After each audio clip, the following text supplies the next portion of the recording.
La neige est tombée tranquillement toute la nuit, recouvrant le sol froid d'une douce couverture duveteuse. Le matin, derrière la fenêtre, on entendit un bruissement et un remue-ménage. C'était une volée de mésanges sur le rebord de la fenêtre, attendant avec impatience leur repas quotidien. Vers le mois de novembre, Erin a commencé à les nourrir régulièrement avec une poignée de graines. Les oiseaux s'y sont rapidement habitués, chaque jour, ils venaient chercher leur part. Lorsque les oiseaux ont vu leur fournisseur de nourriture par la fenêtre, ils se sont animés. L'un d'eux a tapé 2 fois sur la fenêtre avec son bec, comme pour dire « Ouvrez, nous sommes déjà là ». Comme il n'y avait pas de graines de tournesol, la jeune femme a utilisé le pain de mie du dîner. Les mésanges ont accepté avec joie cette simple friandise et se sont mises à la picorer avec enthousiasme. Tandis que la femme observe leur activité, de vagues souvenirs de sa lointaine enfance commencent à ressurgir dans son esprit. Autrefois, elle avait l'habitude de préparer une simple friandise pour elle et son jeune frère, Cooper. Il mouillait légèrement le pain et le saupoudrait de sucre. Le gâteau improvisé qui en résultait crissait entre leurs dents, sucré, mais délicieux. Les sucreries sont rares dans leur maison. Parfois, les invités de leur mère, des hommes pour la plupart, gâtaient les enfants avec des bonbons ou des chocolats. Erin se souvint d'une époque où leur appartement gardait encore la fraîcheur des récentes réparations esthétiques. Un apron en dentelle ornait la commode et une nouvelle télévision trônait dans un coin. Sa mère Hélène était alors parfaite, avec d'épaisses boucles blondes et brillantes qui tombaient en cascade sur ses gracieuses épaules. Elle portait une superbe robe en mousseline de soie blanche à fleurs bleues, qui mettait en valeur ses yeux d'un bleu azur étincelant. Ses petits amis sentaient le tabac et l'eau de Cologne. L'un d'eux, Alan, vivait avec elle depuis longtemps. Il souriait gentiment sur son visage couvert de taches de rousseur et faisait toujours des blagues, ce qui en faisait un homme bien aux yeux de la petite fille. Alan était habile de ses mains et savait tout réparer. Il n'y avait pas une seule porte bancale ou un seul interrupteur défectueux dans la maison. Même leur vieille machine à laver s'est remise à fonctionner grâce à son expertise. Le petit Cooper était enchanté par la collection d'outils d'Alan, tels que divers tournevis et fers à souder. Il se tenait près de l'homme, admirant son savoir-faire. Alan ne tolère pas non plus la vaisselle sale et veille à ce que les enfants soient nourris à temps et habillés proprement. Cependant, sa mère n'aimait pas faire la morale et le traitait constamment d'ennuyeux et de tyran. Elle a besoin de légèreté et de vacances tous les jours. Les disputes entre eux sont devenues plus fréquentes et plus vives, laissant présager la fin inévitable de leur relation. Un jour, le sac d'Alan a disparu du garde-manger, ainsi que sa caisse à outils, et le confort et l'équilibre de la maison se sont évanouis. La mère d'Aaron a perdu ses repères et fait la fête à outrance. Les réunions bruyantes se prolongeaient souvent tard dans la nuit dans leur maison. Parfois, la femme ne rentrait même pas à la maison pour dormir. Ces nuits-là, Cooper grimpait sous la couverture avec Aaron, en quête de réconfort. Et la sœur aînée lui murmurait de longues histoires sur les méchantes sorcières, l'intrépide chaperon rouge et les nains travailleurs. A eu cours de l'une de ces périodes troublées, Alan s'adresse à leur voisine, Madame Gordon. Elle lui donne un double de la clé de la porte d'entrée et lui demande de s'occuper de temps en temps de ses enfants. Par ailleurs, elle se plaint de la vie et du manque d'argent. Madame Gordon, une grande brune à la permanente, travaille comme chef du service du personnel dans une usine de la ville. Avec son aide, Alan a réussi à y décrocher un emploi de nettoyeur. Madame Gordon n'a aucune sympathie pour son voisin ivrogne, mais elle a de la peine pour ses enfants. Grâce à un emploi stable, inattendu pour tout le monde, Alan s'est calmé et s'est apaisé pendant un certain temps. Il semblait qu'elle avait enfin retrouvé ses esprits et que tout irait bien dans leur vie. C'est alors que Mindy, la petite fille aux yeux drôles, est née et est immédiatement devenue la préférée de tous. Même le voisin strict ne pouvait s'empêcher de fredonner joyeusement pour elle chaque fois qu'ils se rencontraient. Le père de l'enfant, comme celui d'Aaron et de Cooper, est inconnu. Depuis longtemps, les enfants ne posent plus de questions à leur mère sur leur père, car cela ne fait que l'irriter. Et malgré tout, il l'aimait beaucoup. Et la femme était redevenue la mère tendre et attentionnée d'autrefois, les couvrant de câlins et de baisers, leur chantant des berceuses et faisant frire des crêpes le week-end. Mais très vite, Alan se lasse du rôle de chef de famille responsable. Le cycle des cavaliers et des compagnons de beuverie a repris. Les nouveaux invités empestent l'alcool et dégagent une odeur de renfermé. Des tatouages bleus apparaissaient sous leurs t-shirts. Au mieux, les enfants reçoivent des regards différents. Au pire, ils se faisaient gronder.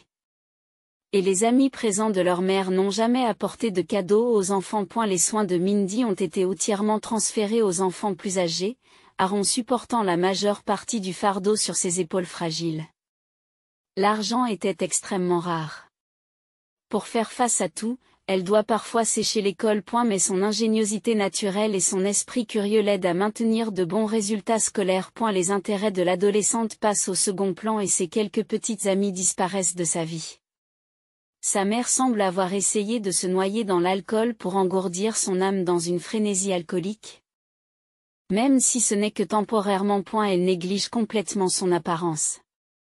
Ses cheveux non lavés sont devenus gris, son visage s'est couvert de rides et les poches sous ses yeux sont devenues bleues. Elle devient de plus en plus incapable de travailler. Aaron l'a souvent remplacée et a nettoyé les sols pour éviter que sa mère ne soit licenciée. Puis Hélène tombe à nouveau enceinte et avoue ouvertement qu'elle a décidé de garder l'enfant uniquement pour l'argent de poche. Chaque jour, elle s'asseyait sous le porche avec une bouteille de bière bon marché, sirotant le liquide chaud et nauséabond en fixant un seul point pendant des heures. Aaron a dû travailler dur à la place d'Hélène de plus en plus souvent. Et elle était incroyablement difficile de concilier les études, le travail et la prise en charge de ses jeunes frères et sœurs. Heureusement, Cooper a pris quelques responsabilités. En l'absence d'Aaron, il préparait un dîner simple. En général, il s'agissait de pâtes bouillies ou de porridge, mais sa sœur aînée félicitait toujours le garçon de 12 ans pour son aide. Mindy a alors presque 6 ans. Ce jour-là, Aaron rentre de l'école et remarque une ambulance près de leur maison. En entrant précipitamment dans la maison, elle se figea d'horreur devant le spectacle qui s'offrait à elle. Hélène est allongée sur une civière médicale. Son visage, d'une pâleur mortelle, était couvert de gouttes de sueur froide, et une mare de sang était visible sur le sol à proximité. Qu'est-ce qui s'est passé ? Murmura la jeune fille, effrayée, en s'agenouillant à côté de la civière. Maman. Maman, ma chérie, qu'est-ce qui ne va pas ? Ta mère souffre d'une hémorragie utérine massive. Nous devons l'emmener à l'hôpital immédiatement, répond l'ambulancier. Aaron décide rapidement, je viens avec vous. Je ne la laisserai pas partir seule. L'ambulancier, pressé, répond nerveusement, non. Les enfants ne sont pas autorisés à monter dans l'ambulance. C'est contraire au règlement. Aaron était très inquiète pour sa mère, sachant qu'elle n'était pas très jeune. Elle était donc déterminée à ne pas reculer. S'il vous plaît, je vous en supplie, je n'interviendrai pas, plaide-t-elle auprès du médecin sévère, les larmes coulant sur ses joues. Voyant ses yeux suppliants s'adoucir, l'ambulancier lui fait un signe de la main et lui dit, d'accord, je n'ai pas le temps de discuter, allons-y. Il s'empare de la civière et l'emmène à l'hôpital. Et il saisit les poignées de la civière. À l'hôpital, on a donné à la jeune fille des couvre-chaussures et on l'a autorisée à attendre dans le couloir près de la salle d'opération. Il y avait de l'activité. Personne ne fait attention à Aaron. Les médecins se précipitent dans la salle d'opération et échangent des phrases. Une femme de 45 ans, un décollement du placenta, une hémorragie massive. À eu bout d'un certain temps, un médecin fatigué est sorti de la salle d'opération. Le cœur d'Aaron se serre d'angoisse, attendant avec crainte le verdict médical. L'homme lui a posé la main sur l'épaule avec sympathie et lui a dit, « Reste forte, ma fille. Nous avons fait tout ce que nous pouvions, mais il était trop tard. Votre mère est décédée. » Il s'est arrêté un instant pour permettre à la jeune fille d'assimiler la triste nouvelle et a poursuivi, « L'enfant a été sauvé. Tu as maintenant un frère en bonne santé. » Et la jeune fille eut l'impression que quelque chose de lourd et de mou avait frappé sa tête. Sa vision s'assombrit et sa respiration devint difficile. Le temps et l'espace semblaient ne plus exister. Maman, ma pauvre maman. Les larmes coulent sur les joues d'Éric comme une tempête de grêle. Une femme en blouse blanche l'a tiré de ses pensées en lui demandant, « Vous ne vous sentez pas bien ?» Aaron respire profondément et répond d'une voix tremblante. Je suis normale, merci. Mais je ne sais pas quoi faire ensuite. Une infirmière âgée s'approche et lui dit, ensuite, vous devriez me donner le numéro de téléphone de votre père. Je n'ai pas de père, chuchote Aaron, désemparé. Eh bien, avez-vous une grand-mère ou des parents plus âgés? La jeune fille a simplement secoué la tête et a répondu, seulement mon jeune frère et ma jeune sœur. Une femme compatissante s'est assise à côté d'elle et a dit, le corps devra être emporté et enterré. Aaron n'a pas pu s'empêcher de frissonner à l'évocation du mot corps. C'était sa mère, la femme qu'il avait aimée, lui avait chanté des berceuses lorsqu'elle était enfant et l'avait réconfortée lorsqu'elle pleurait. L'infirmière a pitié de l'orpheline et tente de l'aider. Sortez, descendez la rue, passez sous l'arcade et entrez dans la cour. Vous y verrez un panneau indiquant rituel service rituel. Ils te donneront toutes les informations dont tu as besoin. Aaron a soudain levé les yeux vers l'infirmière et a demandé, et quand est-ce que je pourrai aller chercher mon frère? La femme l'a regardé attentivement et lui a demandé, quel âge avez-vous? Aaron a répondu lentement, 17 ans. La femme soupira et secoua tristement la tête. Il ira dans un foyer pour bébés. Les yeux d'Aaron se sont remplis d'une lueur d'espoir lorsqu'elle a demandé, quand j'aurai 18 ans, est-ce que je pourrai prendre mon frère? Je ne pense pas, répondit l'infirmière. Les bébés sont généralement adoptés rapidement. Tu ferais mieux de penser à toi. Peut-être seras-tu envoyé dans un orphelinat toi aussi. Cette réponse cruelle mais honnête laissa Aaron sans voix. L'idée d'être séparé de son frère et de sa sœur a bouleversé son monde. En effet, personne ne comprendra qu'ils sont tous indépendants depuis longtemps. Et Aaron est prêt à travailler jour et nuit seulement s'ils ne sont pas séparés. Eh bien, nous avons des voisins et d'autres options, tenta-t-elle d'expliquer. Avant de s'arrêter. L'infirmière a simplement haussé les épaules et s'est tue. Les pompes funèbres lui assurèrent que tout serait pris en charge et lui présentèrent une facture salée. L'âme d'Aaron s'en trouva encore plus lourde. Sur le chemin du retour, elle ne cessa de penser à la façon dont elle annoncerait la triste nouvelle à la petite Mindy et au sensible Cooper. Ses pensées étaient confuses et elle ne remarqua même pas comment elle arriva chez son voisin. Et la voisine l'attendait déjà. Alors, comment allait ta mère? Aaron dut le dire à haute voix pour la première fois. Maman est morte. Elle réussit à faire sortir sa lèvre inférieure en tremblant. La femme réagit avec sympathie et serra Aaron dans ses bras. Puis la jeune fille baissa les yeux, ne voulant pas entrer dans les détails. Elle se souvint de la tête triste d'Aaron et tendit le billet dans sa main. Madame Gordon, pourriez-vous m'aider? Je n'ai que la moitié de la somme, que j'économisais pour mon diplôme. Je vous rembourserai plus tard. Bien sûr, vous pouvez compter sur moi, répondit Madame Gordon en prenant le billet d'un air sérieux. Lorsqu'Aaron entra dans la maison, une Mindy joyeuse l'accueillit à bras ouverts et s'écria, Hurrah! Aaron est là. Cooper sort de la pièce, un manuel à la main. Tu étais à l'hôpital, demande-t-il, mais il se fige en voyant le visage de sa sœur. Qu'est-ce qui ne va pas avec maman? Aaron se dirige lentement vers la cuisine et s'effondre sur une chaise, épuisé. Elle avait l'impression qu'un millier de couvertures avaient été jetées sur ses épaules. Les enfants la suivirent. Mindy fixait sa sœur de ses grands yeux bleuets, incapable de comprendre pourquoi sa gentille Aaron avait l'air si bouleversé. Cooper l'observait avec anxiété. Où est maman? Demanda Mindy avec désinvolture. Aaron se couvrit les yeux un instant et poussa un lourd soupir. Mindy. Maman est partie. Sa voix fatiguée était étouffée. Cooper, qui avait mûri très tôt, retint son souffle avec une expression stoïque. Et elle comprenait parfaitement tout. Comment ça, partie? Demanda la petite fille, surprise. Quand reviendra-t-elle? Demanda Mindy d'une voix confuse.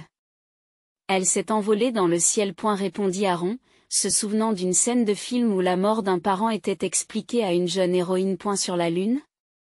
Reviendra-t-elle?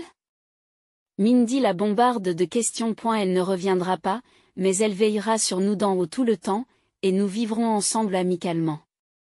L'innocence enfantine des paroles de Mindy aida Aaron à se ressaisir. Et la responsabilité de leur avenir reposait désormais sur ses seules épaules. Elle essaya de prendre les deux enfants dans ses bras, mais Cooper s'éloigna et s'enfuit. Aaron savait qu'il valait mieux ne pas le toucher à ce moment-là, et le laisser seul avec ses pensées. Un peu plus tard, elle entra dans sa chambre. Le garçon était allongé sur le lit, essayant de cacher à sa sœur son visage baigné de larmes. Aaron s'allongea à côté de lui et le serra dans ses bras, comme elle avait l'habitude de le faire lorsqu'elle lui racontait des histoires à l'heure du coucher. C'est terrible. Et c'est douloureux, Cooper. Mais j'ai toi et Mindy. Nous sommes une famille.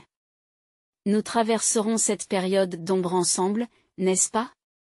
Chuchote-t-elle à son frère. Pendant ce temps, la plus jeune sœur est entrée dans la pièce et a déclaré « Pourquoi vous cachez-vous tous les deux de moi ?» Elle grimpa et s'installa entre eux. Cooper n'y vit pas d'inconvénient. Ils restèrent ainsi blottis l'un contre l'autre jusqu'à la tombée de la nuit. Aaron leur raconta de vieux contes de fées, tandis que la veilleuse projetait des ombres fantaisistes sur les murs et le plafond. Ils avaient l'impression d'être entrés tous les trois dans un monde inconnu où des défis de taille les attendaient. Mais ensemble, ils surmonteraient tous les obstacles qui se dresseraient sur leur chemin le lendemain. Madame Gordon se rendit rapidement aux pompes funèbres et la facture des services fut réduite de moitié. Aaron s'en moque. Tout ce qu'elle voulait, c'était que l'adieu se déroule comme prévu. Un jour plus tard, tout était prêt. L'enterrement fut simple. Aucun des amis de Boisson ou des prétendants n'est venu, peut-être parce qu'ils n'étaient pas au courant. Seuls quelques voisins, Cooper et Aaron, étaient présents. Il fut décidé de ne pas emmener Mindy. Les voisins au grand cœur éprouvaient une réelle sympathie pour les enfants orphelins, même si la défunte n'avait pas été tuée de son vivant. Ils ont collecté une petite somme d'argent, suffisante pour couvrir le reste du coût des funérailles. Hélène était plus belle dans la mort que dans la vie. Aaron n'avait pas vu une expression aussi calme et paisible sur son visage depuis longtemps. Il avait l'impression qu'elle allait ouvrir les yeux à tout moment et s'étonner d'être couchée dans un cercueil. Cette pensée absurde persistait dans l'esprit d'Aaron, ce qui l'empêchait de contrôler ses émotions. Les larmes coulent sur son visage tandis qu'elle se dirige vers le cimetière. Cela devint un peu plus facile lorsque le cercueil fut déposé au fond de la tombe et que les hommes munis de pelles commencèrent à remplir de terre. Les quelques personnes qui avaient assisté au départ d'Hélène se dispersent. Les enfants s'embrassent et se recueillent en silence sur la tombe de leur mère. Leurs relations se sont améliorées encore plus qu'avant. Chacun connaît ses responsabilités. Tous les jours, Cooper emmène sa petite sœur au jardin d'enfants, sur le chemin de l'école, et la récupère au retour. Il aidait aussi à la maison et faisait ses devoirs le soir. Aaron suivait ses cours et, l'après-midi, elle se dépêchait de nettoyer l'usine. Grâce au patronage de Madame Gordon, elle a pu obtenir ce travail. Même Mindy a cessé d'être grincheuse le matin et a commencé à aider à la maison. Cependant, la pensée de son frère nouveau-né ne quitte jamais l'esprit d'Aaron. Où es-tu? Que t'est-il arrivé? Bientôt, j'aurai 18 ans et j'essaierai de trouver où tu es et comment te ramener. Attends-moi. Je te retrouverai. Et la jeune fille y pensait chaque soir avant d'aller se coucher. Un soir, après avoir fait le ménage, Aaron rentra chez elle et trouva deux femmes inconnues dans leur appartement. Une brune aux cheveux courts, portant un costume sombre et d'épaisses lunettes, était assise à un bureau et écrivait quelque chose. L'autre femme, une blonde portant une veste couleur moutarde sur une robe noire en tricot, se tenait devant Mindy et Cooper. Ces derniers, assis sur le canapé, avaient l'air d'animaux effrayés. Visiblement, la femme venait de les intimider. Ah, voilà Aaron. Nous t'attendions, s'exclama l'invitée blonde. La chaleur de sa voix contredit son apparence froide et officielle. Je m'appelle Madame Parker et voici Madame Blake, dit la femme à l'accueil en regardant la jeune fille par-dessus ses lunettes. Nous représentons le service de protection de l'enfance. Aaron comprenait déjà ce qui se passait, mais une lueur d'espoir d'une issue positive subsistait dans son cœur. Nous avons reçu des informations concernant 3 enfants mineurs qui vivent ici sans surveillance, poursuit Madame Parker. J'aurai 18 ans dans quelques mois, s'empresse de préciser Aaron. Chérie, légalement, tu es encore un enfant pour quelques mois. Ta famille a vécu une tragédie et l'État te confie la garde de tes enfants. Nous sommes là pour t'aider, explique le fonctionnaire, affectueux mais ferme. Préparez vos affaires, les vôtres et celles des plus jeunes, dit-elle. Mais nous nous débrouillons très bien. Nous sommes propres et nous avons tout ce qu'il nous faut. Aaron a essayé de prouver sa valeur. L'assistante sociale secoue la tête d'un air condescendant. Son regard se figea, tout autour d'elle, et son ton n'admettait aucune objection. Rassemblez vos affaires. Il n'y a rien à discuter. Vous ne pouvez pas nous renvoyer comme ça, ce soir. Les nerfs de la sœur aînée commencèrent à s'effilocher pour laisser place au désespoir et à l'impuissance. Non seulement nous pouvons le faire, mais nous devons le faire. La femme l'assure calmement, ne nous obligez pas à appeler à l'aide ou à utiliser la force. Cela ne ferait qu'effrayer les plus jeunes. Le visage baigné de larmes, Aaron rassemble les affaires essentielles et les 3 orphelins partent vers l'inconnu. Pendant quelques jours, ils sont restés au même endroit avec une dizaine d'autres enfants. Les éducateurs leur ont attribué une chambre séparée, leur ont fourni de bons repas et les ont laissés tranquilles. Cooper et Mindy n'ont jamais quitté Aaron. Ils étaient concentrés, mais calmes. Aaron avait déjà accepté la situation et décidé qu'il pourrait attendre qu'elle devienne adulte dans ces conditions, tant qu'ils ne seraient pas séparés. Cependant, il s'est avéré qu'ils attendaient une distribution. 3 jours plus tard, une voiture avec des travailleurs sociaux est arrivée pour récupérer Mindy et Cooper, tandis qu'Aaron devait se rendre dans un autre orphelinat. Son cœur a été déchiré par les pleurs de sa petite sœur. Aaron l'a embrassée pour lui dire au revoir et a juré, à travers les larmes, qu'elle les retrouverait bientôt et les emmènerait. Cooper a vécu la séparation en silence, se contentant de dire nous t'attendrons en montant dans la voiture. Un morceau de l'âme d'Aaron a été emporté dans une direction inconnue, avec son frère et sa sœur, et le froid s'est installé à l'intérieur. Dans son nouvel environnement, Aaron resta assise sur le lit de la chambre de la jeune fille pendant plusieurs jours, anéantie et indifférente à ce qui l'entourait. Les autres filles ne s'intéressent guère à la nouvelle venue. Dans l'orphelinat. Elles avaient leurs propres règles et peu de sympathie les unes pour les autres. Certaines filles du même âge maltraitent et volent les plus jeunes. Témoin de tels incidents, Aaron imaginait qu'il pouvait s'agir de son frère et de sa sœur, et une fois, elle n'a pas pu le supporter et a pris la défense de l'enfant maltraité. À partir de ce moment-là, elle est devenue la victime à son tour. Il gâchait sa nourriture dans la salle à manger, restait dans ses vêtements et se plaignait à ses professeurs. Aaron a compris que sa vie ne s'améliorerait pas et que se plaindre aux professeurs ne ferait qu'empirer les choses. Finalement, elle a osé s'enfuir. Cela s'est fait spontanément. Elle est simplement sortie, vêtue de ce qu'elle portait, et a franchi la grille que quelqu'un avait oublié de fermer. Dans sa poche, elle n'avait qu'un vieux bus et un téléphone qui appartenait à sa mère décédée et une petite somme d'argent qu'elle avait économisée avant de se retrouver à l'orphelinat. Par chance, un bus s'arrête à l'arrêt de bus situé à 50 mètres de l'orphelinat. La décision a été prise soudainement.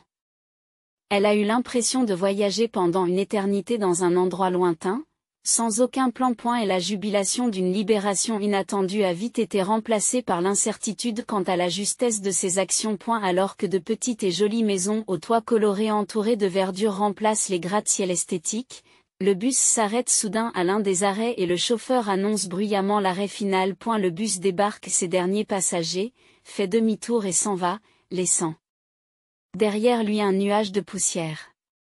Erin se retrouve à la périphérie de la ville. L'inconnu est à la fois effrayant et exaltant, mais elle ne veut pas revenir en arrière. Elle ne pouvait pas non plus rentrer chez elle. Car c'est d'abord là qu'il la chercherait. Son regard se posa sur un panneau avant la sortie de l'autoroute. On pouvait y lire Lackville. La mémoire est une chose étonnante. Parfois, des sons, des images ou des conversations qui ont été accidentellement capturées et stockées dans les profondeurs du cerveau humain refont surface. Ce fut l'un de ces moments. Erin s'est immédiatement souvenue d'une conversation qu'elle avait entendue au supermarché l'année dernière entre 2 dames âgées. C'est dommage que je n'ai plus la force de m'occuper de ma maison de vacances, depuis que mon Paul est décédé. Je n'y suis pas allée depuis 3 ans, et c'est une si jolie petite maison avec un petit terrain. Êtes-vous allé à Laqueville Village? Ma maison est celle qui se trouve le plus à l'extérieur, avec un toit et des volets bleus. Mon mari et moi l'avons peinte de cette façon. Mon mari et moi l'avons peinte de cette façon pour commémorer notre lune de miel sur l'île de Santorin. Un plan s'est formé de lui-même pour s'installer dans cette maison d'été et y rester jusqu'à ce qu'elle atteigne l'âge adulte. Erin sortit l'argent de sa poche et le compta. Le plan fut immédiatement complété par un autre élément. Il était urgent de trouver un emploi. Après une quinzaine de minutes de marche sur le chemin forestier, la maison recherchée apparut dans un flou bleu. Erin poussa le portail, qui s'ouvrit en grinçant. La négligence de la petite parcelle et l'absence d'entretien de la maison étaient frappantes. Le chemin menant au porche était à peine visible à travers l'herbe, et les volets poussiéreux, décolorés par le soleil, étaient fermés et couverts de lierre. Par précaution, la jeune fille frappa à la porte, mais bien sûr, il n'y eut pas de réponse. La porte était fermée à ciel et au bout d'un certain temps, Erin souleva le paillasson sale et découvrit une petite clé sous le paillasson. La pièce à l'intérieur sentait la poussière et l'humidité. Sans grand espoir. La jeune fille appuie sur l'interrupteur situé à droite de la porte et, miraculeusement, une faible ampoule éclaire l'espace situé sous le plafond bas. Ce coup de chance l'incite à poursuivre son exploration. Et la drôle de maison se compose d'une chambre à coucher, d'un salon et d'une cuisine. Cependant, tout ce qui est nécessaire à une existence modeste s'y trouve. Un lit, un canapé, une table, des chaises et un poêle à bois dans un coin, ainsi que divers ustensiles. Dans la chambre à coucher, une bibliothèque poussiéreuse indiquait que la femme âgée et son mari étaient des passionnés de livres. Erin a passé toute la journée à nettoyer la maison. Le soir, fatiguée mais satisfaite, la jeune fille s'assit sur le porche en bois, sentant encore la chaleur de la journée étouffante. Ses pensées se tournent alors vers sa famille. L'image du regard nostalgique de son frère et du visage en larmes de sa petite sœur la hantait. Bien qu'Erin ne comprenne pas très bien comment elle pourrait réunir sa famille, elle se promet de faire tout ce qui est en son pouvoir pour la retrouver. Le lendemain, Erin s'est mise à la recherche d'un emploi. La tâche n'est pas facile. Elle a parcouru sans relâche les annonces de toutes les sources disponibles.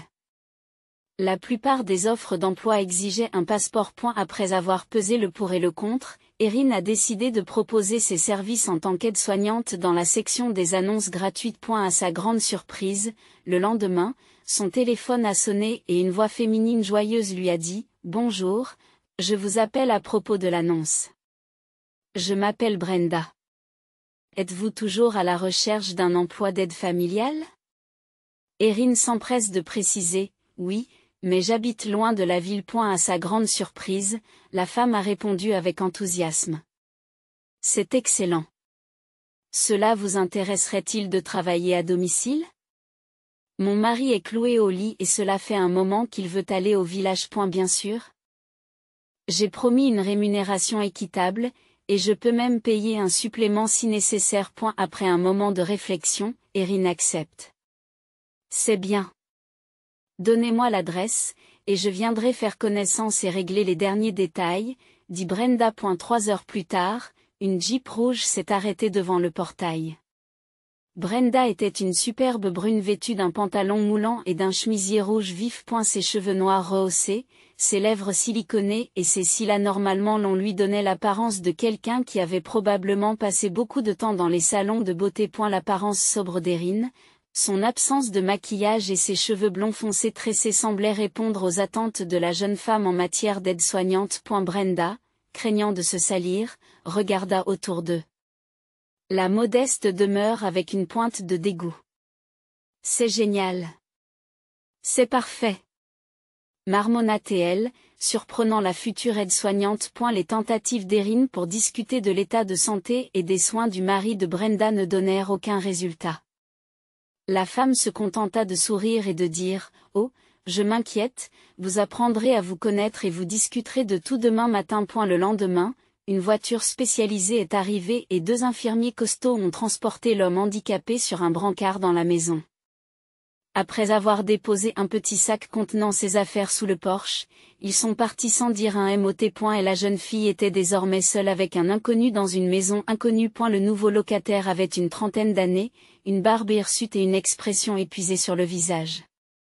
Ses cheveux châtains étaient en désordre, n'ayant pas été coiffés par un coiffeur depuis longtemps. Ses yeux gris et tristes fixent le plafond avec indifférence. Je m'appelle Erin. La jeune fille décida d'établir un lien immédiat et sourit chaleureusement. L'homme tourna la tête à contre-séhure et observa l'infirmière pendant un moment. Il ne s'attendait pas à voir une fille aussi fragile dans ce rôle. Les longs cheveux blonds foncés d'Erin étaient soigneusement attachés en queue de cheval. Ses yeux bleus naïfs rayonnaient d'une inquiétude et d'une gentillesse sincère. Oh, ce n'est qu'une fille. Comment peut-elle m'aider, pensa-t-il, et il se présenta à voix basse. Michael. Erin répondit, enchantée de vous rencontrer. C'est votre femme qui m'a engagé, mais malheureusement elle ne m'a rien dit sur vous. Michael eut un sourire amer et répondit sarcastiquement. Il n'est pas étonnant qu'elle ne sache rien de moi. Erin essaya d'imaginer ce que cela pouvait être pour un homme fort et en bonne santé de devenir soudainement impuissant et dépendant des autres. Elle se sentit désolée pour Michael.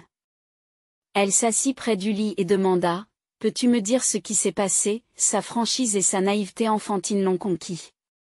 Depuis longtemps, personne ne s'était intéressé à son bien-être. Soudain, il a ressenti le besoin de partager ses sentiments avec quelqu'un. Michael était propriétaire d'une entreprise de construction assez prospère depuis de nombreuses années. Comme il se concentrait sur le développement de son entreprise, il n'a jamais trouvé le temps de fonder une famille. Cependant, il y a environ 2 ans, ses parents sont décédés l'un après l'autre et il a été envahi par un sentiment de solitude sans fin. Et la grande maison a été abandonnée du jour au lendemain et Michael n'avait aucune envie de retourner dans cet endroit où il n'entendait que l'écho des pas et le faible bruissement des rideaux qui se balançaient dans le courant d'air. Cependant, le rêve d'une famille forte et aimante persiste dans son cœur. Bientôt, lors de la fête d'anniversaire d'un ami, il rencontre Brenda et leur passion les emporte au rythme du tango. Malgré les avertissements de ses connaissances sur le caractère douteux de Brenda, Michael est subjugué par elle. Leur première rencontre débouche rapidement sur un mariage. Cependant, après le mariage, le voile de l'amour a lentement commencé à se dissiper.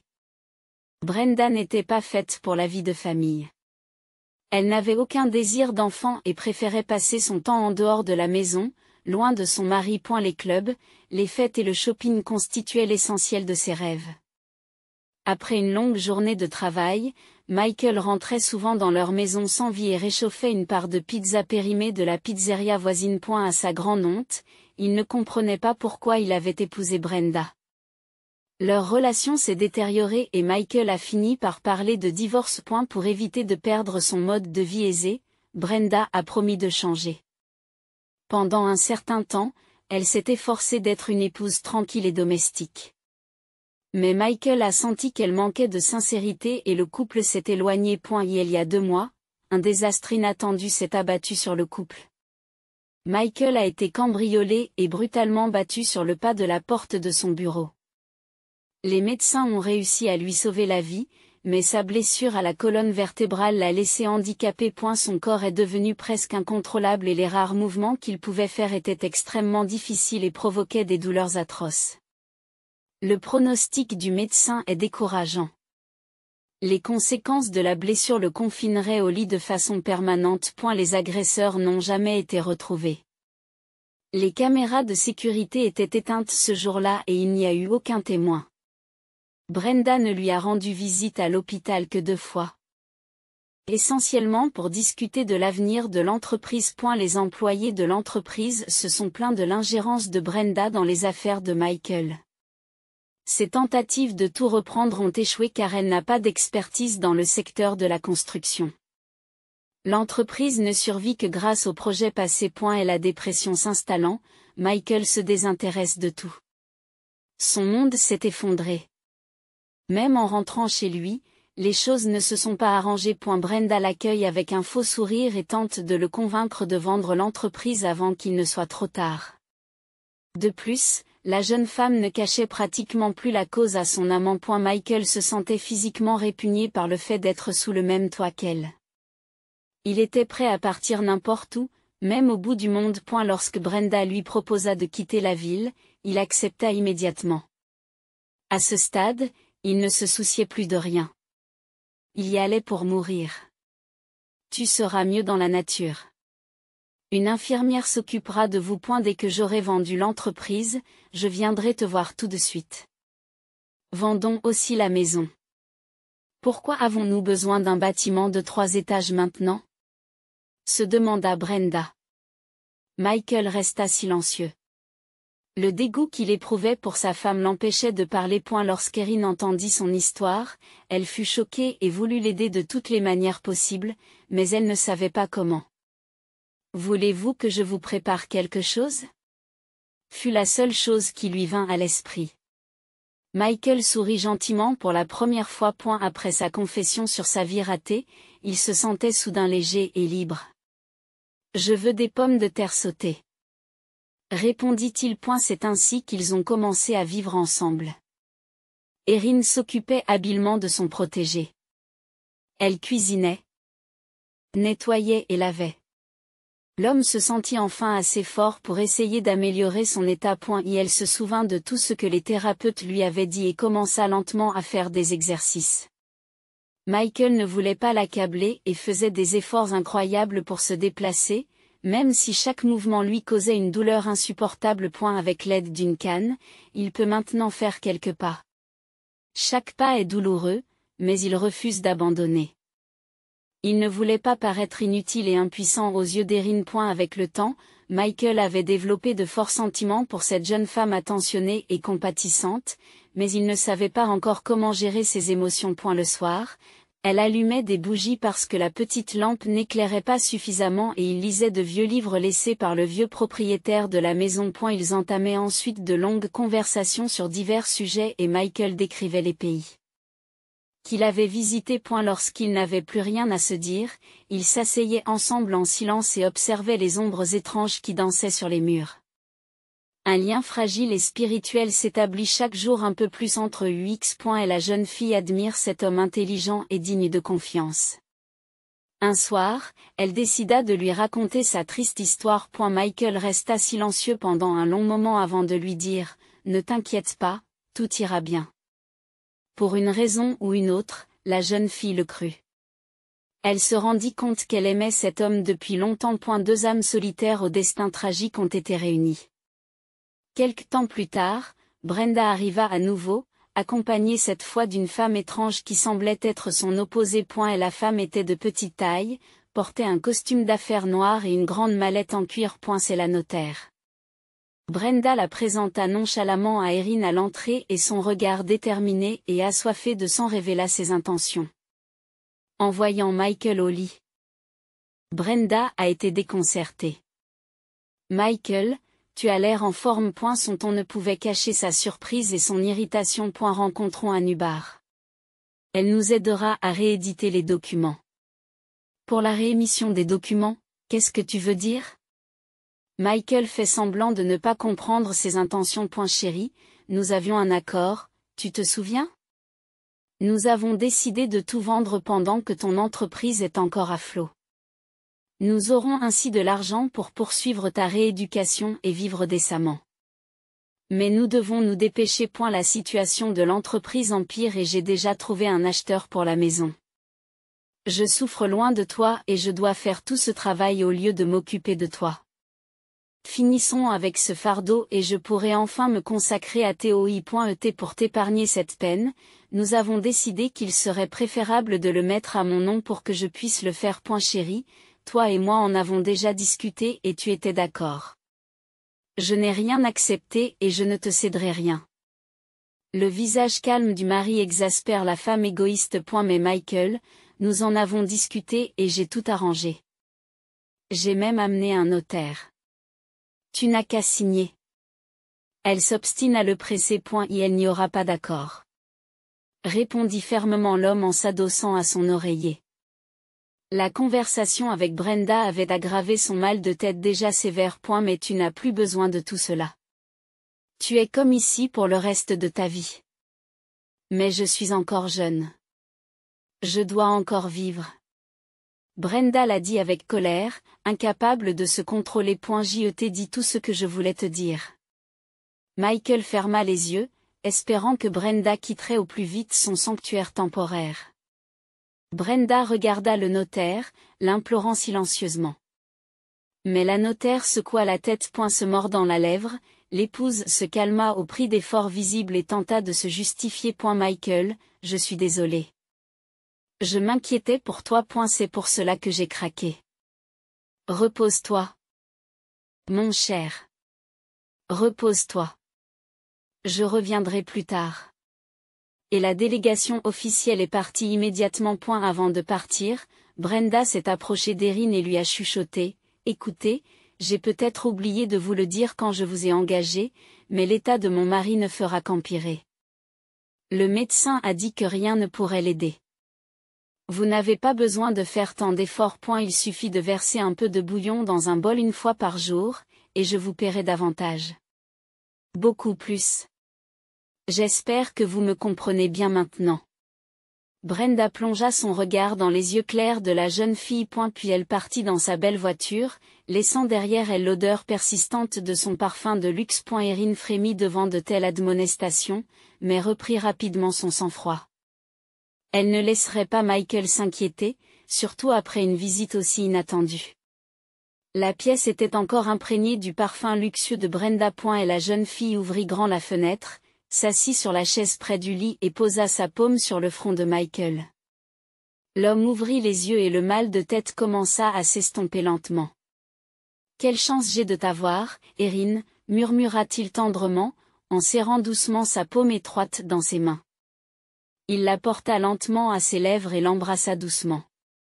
La jeune fille sourit doucement et dit, « Prenons du thé. » Le lendemain, Erin avait besoin de réapprovisionner ses modestes réserves de nourriture dans un petit magasin local. À côté du magasin, il y avait une jolie maison de 2 étages en briques blanches et couverte de tuiles vert émeraude. Plusieurs voitures étaient garées devant, et il y avait parfois une longue file de personnes, dont certaines se déplaçaient à l'aide de béquilles. Dans un magasin, Erin interroge la vendeuse sur cette maison et ses habitants. « Ah! C'est la maison de Bernard. C'est notre sorcier, notre rebouteux, un homme remarquable. » répondit la vendeuse rousse. « Beaucoup de gens font appel à lui. Il a guéri le mal de dos de mon beau-frère qui durait depuis longtemps. » Elle poursuit en comptant la monnaie. « C'est cher ?» demanda timidement Erin. « Oh, non. Bernard ne refuse jamais personne. Il a ses propres principes. Il prend tout ce qu'une personne peut donner. J'ai entendu dire qu'un homme d'affaires lui avait même offert une voiture après la guérison de son fils, mais il a refusé ce cadeau si généreux. Erin a quitté l'épicerie et s'est rendue dans cette maison. Saisissant une occasion inattendue, elle était déterminée à ne pas la laisser passer. Une lueur d'espoir s'est allumée en elle, la réchauffant de l'intérieur. Une heure plus tard, le dernier patient est parti et Erin a appuyé avec confiance sur la sonnette. Presque immédiatement, un homme grand et costaud d'une 60aine d'années est apparu. Elle portait une chemise en coton et un pantalon ample gris clair qui ressemblait à une combinaison chirurgicale.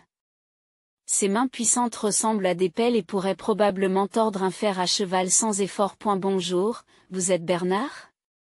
La voix d'Erin tremblait d'excitation. Oui, je suis Bernard, répond l'homme. Ses yeux presque noirs et perçants la fixaient sous ses sourcils broussailleux. Erin, essayant d'être concise et de ne pas perdre le temps précieux du guérisseur, dit « Je m'occupe d'un homme. Il a 33 ans et est blessé au cou et à la tête. » Bernard acquiesce et dit « Amenez-le demain à 9 heures. Nous habitons tout près, sur la 5e rue, la dernière maison, » ajoute Erin avec de grands yeux suppliants. D'accord, je passerai dans la soirée, acquiesça brièvement le guérisseur avant de disparaître dans la cour. Vers 7 heures, alors que le fils s'était déjà couché derrière la maison d'été, Bernard arriva.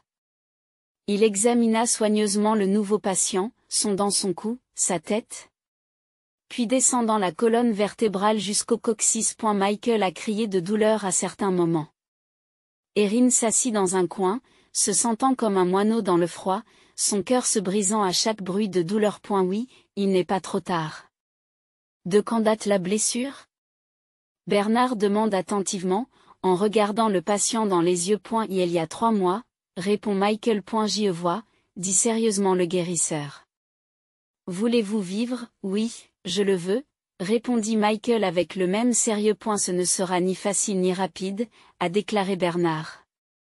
Il se tourna vers Erin et lui dit, sors, ma fille, va marcher pendant 1 heure. Obéissante, Erin se dépêche de sortir de la maison. Mais sa poitrine angoissée l'empêche de profiter de la promenade. Elle pria silencieusement, s'il te plaît, fais que ça marche, Seigneur. Erin attendit anxieusement près de la clôture penchée jusqu'à ce que Bernard émerge. Il avait l'air épuisé. Sa chemise était trempée de sueur. J'y reviendrai demain à la même heure, l'informa-t-il brièvement, répondant à sa question tacite. Il est ensuite rentré tranquillement chez lui. 2 semaines après le début du traitement, des améliorations notables sont apparues. Le corps de Michael est devenu plus réactif. La douleur s'estompa et il put marcher avec une canne. Chaque pas et chaque mouvement le tourmentait moins. Finalement, il a pu descendre les marches du porche et franchir le portail. Lentement, mais sûrement, il se rendit par ses propres moyens aux séances du guérisseur. À eu début, le voyage lui a semblé ardu, mais Bernard a insisté pour qu'il fasse un effort constant. Tout au long du processus de guérison, Erin ne l'a jamais quitté. Encouragée, elle courait dans la maison pour faire les tâches ménagères chaque matin, et le soir, il y avait la promenade tant attendue avec Michael jusqu'à la maison de Bernard. Il rentrait tard, se tenant la main et admirant la nature. Bien que fatigué, il bavardait gaiement. Submergé par le bonheur. Michael s'est senti en confiance et a commencé à passer des appels professionnels pour se tenir au courant de l'évolution de la situation. Un jour, se sentant suffisamment fort, il a pris un taxi et s'est rendu à son bureau. Voyant leur patron absent depuis longtemps, les subordonnés ravis l'entourèrent, impatients de lui serrer la main. Vous avez l'air en pleine forme. Vous êtes enfin de retour, l'homme entendit la joie sincère de tous. Michael entra dans son bureau sans frapper et vit Brenda en train de trier une pile de papier avec une pile de dossiers à proximité. Qu'est-ce qu'il y a? Demanda-t-elle en levant la tête d'un air hautain et mécontent, mais son expression se transforma rapidement en surprise et en un sourire de travers. Bonjour, Brenda. Michael anticipa sa réaction et entra rapidement, en s'appuyant légèrement sur sa baguette. La femme sortit de derrière la table, réfléchissant frénétiquement à ce qu'elle allait faire. Elle avait l'air spectaculaire comme d'habitude, un chemisier blanc dont les 2 premiers boutons étaient défaits, une jupe moulante en cuir noir et des talons aiguilles laqués. Un maquillage éclatant complétait son look. On aurait dit qu'elle allait s'étirer, défaire plusieurs autres boutons et tourner autour d'un poteau à tout moment. Michael, quelle joie!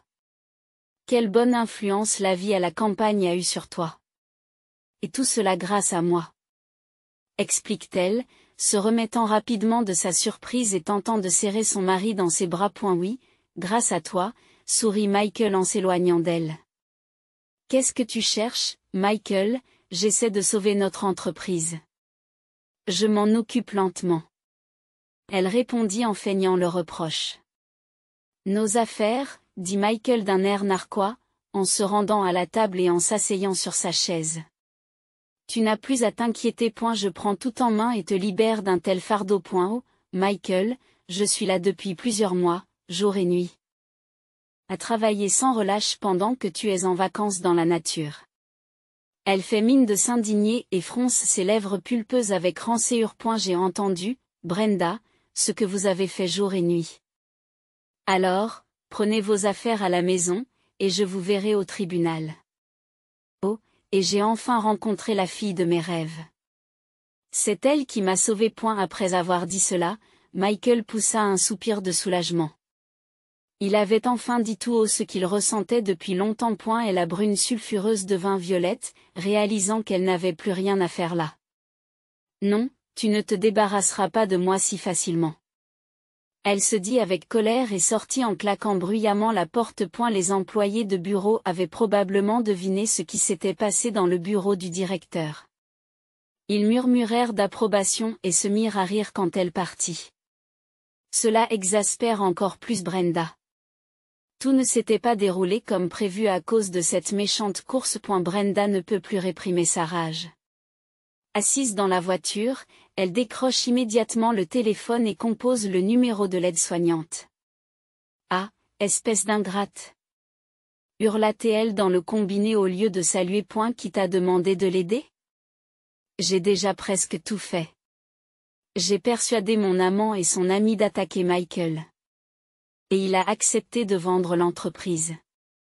Vous avez tout gâché, bande d'idiots. » Après avoir déversé sa colère, Brenda faiblit, réalisant qu'elle en avait trop dit et raccrocha. Erin éteint l'enregistrement de la conversation et l'envoie immédiatement à Michael comme ils en avaient convenu. L'homme avait une idée de la personne à blâmer pour ses malheurs. Connaissant le caractère explosif de sa femme, il devait la provoquer pour obtenir des preuves. Ensuite, c'est une question de technique. Police, enquête et tribunal. Prenant les choses en main, l'homme d'affaires expérimenté a rapidement mis en place un flux de travail. Heureusement. Il n'est pas trop tard. Il a installé sa bien-aimée Erin dans son manoir et l'a demandé en mariage. Avec l'aide des relations de Michael, ils ont rapidement découvert où se trouvaient le jeune frère et la jeune sœur d'Erin. Le voyage jusqu'à l'orphelinat semble durer une éternité, mais Erin va enfin retrouver sa famille. Dans le hall, Mindy et Cooper attendent anxieusement l'arrivée d'Erin, accompagnés d'un professeur. Dès qu'ils aperçurent leur sœur bien-aimée, les enfants coururent vers elle avec excitation et la serrèrent fort dans leurs bras. Cooper, Mindy. Erin ne peut plus contenir ses émotions et des larmes de joie coulent sur son visage. Et la sœur cadette, incapable de parler, sanglotait elle aussi de manière incontrôlée, et même le garçon qui avait grandi au cours des 6 derniers mois ne pouvait cacher ses yeux joyeux.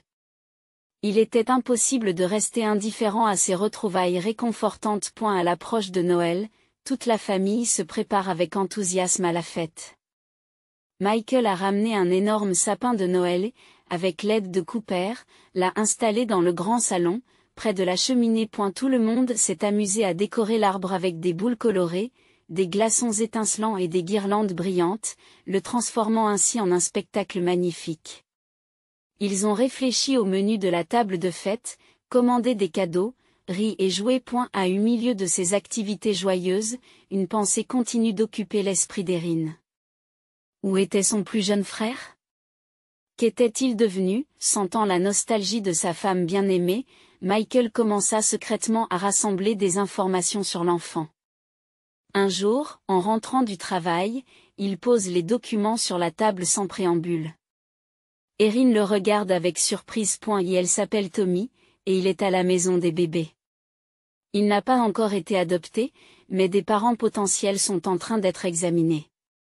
Il l'a informé. Erin s'est empressée d'attraper les documents et de les feuilleter frénétiquement. Ses lèvres tremblant et ses yeux se remplissant de larmes à mesure qu'elle lisait les mots sur le papier. Tommy, mon cher frère, comme j'aimerais te voir. Et la tendresse pour son bébé inconnu l'envahit.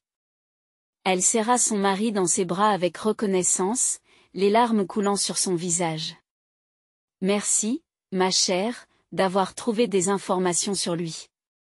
S'exclama-t-elle, sans oser poser la question principale. Michael comprit sans mot dire. Ce ne sera pas facile, mais je te promets de faire tout ce qui est possible et impossible pour nous le ramener. Erin le crut comme elle l'avait toujours fait. Maintenant, elle savait exactement ce qu'elle souhaitait pour la nouvelle année. Erin fut réveillée de ses souvenirs nostalgiques. Les oiseaux avaient déjà pris leur petit déjeuner et s'étaient envolés, occupés à leurs occupations. Dehors, les enfants jouaient joyeusement, se délectant des grandes congères et du jour de congé. Avec ses joues roses, sa veste blanche et son bonnet à oreilles, Mindy avait l'air d'un adorable petit animal. Son ami, le bulldog français, également vêtu d'un petit manteau de chien, jouait avec enthousiasme à proximité.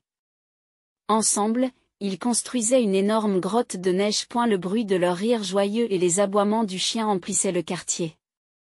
Pendant ce temps, le tonnelier, plus sérieux et réservé, faisait du ski dans les environs. Assis sur la balustrade, le gros et important Charot observait tout avec condescendance, ne voulant pas participer et se mouiller les pattes. Erin s'éloigna de la fenêtre et se pencha sur le berceau du bébé. Tommy dormait paisiblement. Il était si petit et si adorable.